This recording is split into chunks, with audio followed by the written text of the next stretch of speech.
नमस्कार। पिछले दिनों मैंने एक वीडियो टीम बिल्डिंग के ऊपर बनाया था और उस वीडियो के ऊपर बहुत सारी प्रतिक्रियाएं मुझे प्राप्त हुईं।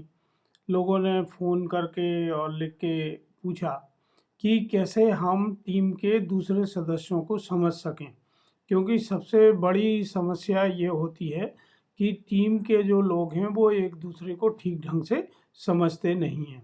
तो इसका कारण आपको जानना चाहिए कि जब तक आप अपने आप को नहीं समझते हैं, तब तक आप दूसरों को नहीं समझ सकते हैं।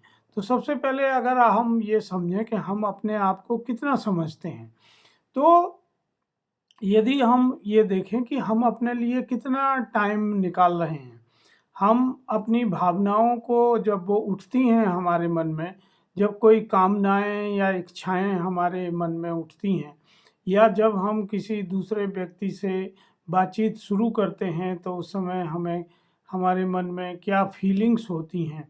अगर हम थोड़ा-सा इन सब चीज़ों पे ध्यान देते हैं, तो हम ये जान सकते हैं कि जब हम दूसरे के बारे में समझना चाहते हैं, तो उसमें भी लगभग उसी तरह की फीलिंग्स और भावनाएँ होती हैं। तो सबसे पहले ज़रूरत है कि हम अपने आप को समझें।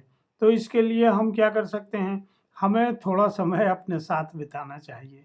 आज बहुत सारे डिजिटल गैजेट्स उपलब्ध हैं, मोबाइल फ़ोन है, लैपटॉप है, पैड है, टीवी है, अखबार है, कंप्यूटर्स हैं, और इनमें हम बहुत ज़्यादा समय बिता रहे हैं, और इसकी वजह से जो समय हमें अपने साथ बिताना चाहिए, वो हम नहीं निकाल पा रहे हैं।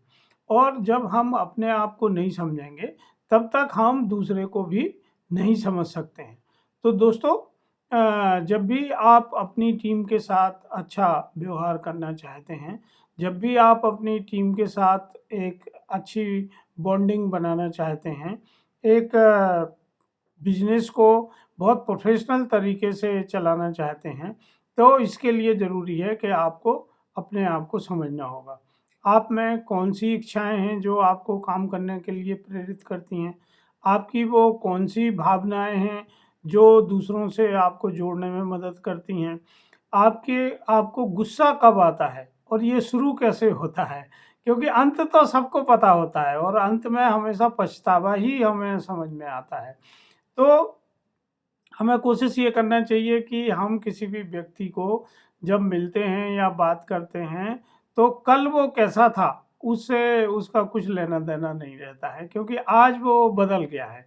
आज समय नया है, आज वो व्यक्ति नया है, आज मौसम नया है, तो कल से उसकी तुलना नहीं हो सकती है। तो हमें चीज़ों को नदी की तरह देखना चाहिए। जैसे नदी में निरंतर पानी बहता रहता है, उसी तरह हमारे मन में निरंतर भावनाएँ चलती रहती हैं, और उसी के हिसाब से हमारा व्यवहार बदलता है।